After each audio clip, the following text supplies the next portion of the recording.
Saudi अरब की हुकूमत की जानिब से गैर मुल्कियों को जायदाद खरीदने की इजाज़त दे दी गई है। अब इस फैसले के बाद गैर मुल्की भी यहाँ पर जायदाद खरीद सकेंगे। इस फैसले का सबसे अहम पहलू ये है कि सऊदी रियल एस्टेट सेक्टर में गैर मुल्की सरमायाकारी का दरवाज़ा खुल जाएगा, जो न सिर्फ तामीराती सनत बल्कि इससे जुड़े दर्जनों झेली शोबों के लिए भी नई जान साबित होगा। जब गैर मुल्की अफराद और कंपनी सऊदी शहरों में रिहायशें इख्तियार करेंगे, तजारती या सनती जायदाद खरीद सकेंगे, तो इससे जायदाद की तलब में इजाफा होगा। और इसके साथ साथ हुकूमत के विजन 2030 के तहत तरक्की पाने वाले नए शहरों में जारी मेगा प्रोजेक्ट्स को भी बराह रास्त फ़ायदा होगा।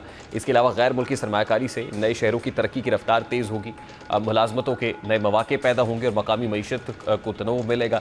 साथ ही बैन अल-अक़वामी जो है इंडस्ट्रीज़ के आने से जो लोकल्स हैं उनको भी फ़ायदा होगा और जायदाद की खरीदो फरोख्त और उसकी फाइनेंसिंग के लिए नई प्रोडक्ट्स और ख़िदमात मुतारिफ़ कराई जाएंगी। अब इसके साथ साथ इस फैसले के कुछ चैलेंजेस और ख़दशात भी हैं, जैसे रियल इस्टेट की कीमतों में गैर मामूली इजाफा, जिससे मकामी आबादी के लिए जायदाद खरीदना मुश्किल हो सकता है। लेकिन अगर सऊदी हुकूमत इस फैसले को मुतवाज़न पॉलिसी और मुनासिब ज़ाब्तों के साथ नाफिज करे तो ये सऊदी अरब की मईशत को खोलने, गैर मुल्की सरमायाकारों के एतमाद को बढ़ाने और विजन 2030 के तहत मुल्क को एक जदीद आलमी इक़्तिसादी मरकज़ बनाने की राह में एक बड़ी पेशरफ्त साबित हो सकता है।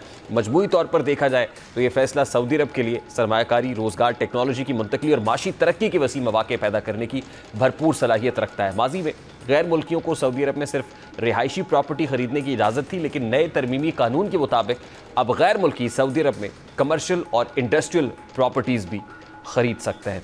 प्रोग्राम में अभी ब्रेक शामिल करेंगे। ब्रेक के बाद वापस मॉनसून सीज़न है, इस हवाले से जो फोरकास्टिंग है एक बार मौसमियात के कह रहे हैं, ज़रा इस पर बात करेंगे इस ब्रेक के बाद हमारे साथ।